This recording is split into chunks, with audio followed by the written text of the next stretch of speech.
भी उठ गया। इधर वाले कंजूस है, जो मुझे बुलाएंगे अपनी शादी में हाथ उठाए। जो सास बहू की कहानी करेगी वो हाथ उठाए, कोई मत उठाना।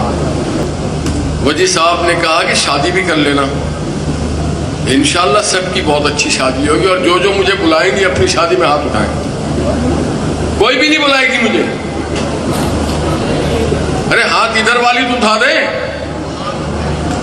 जो मुझे शादी में बुलाएंगी वो हाथ उठाए। इधर से भी उठ गया।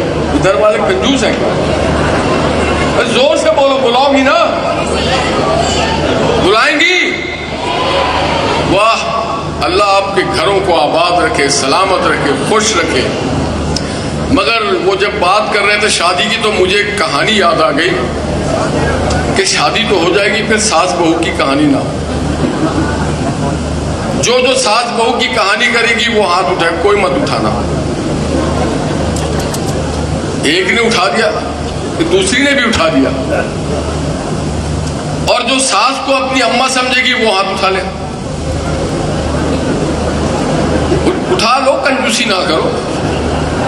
क्या खुशकिस्मत होगा वो जोड़ा जहां ये सास को अम्मा समझेंगी। इधर से भी है, इधर कोई नहीं है, सबने निकाल देना है कि उनको घर से।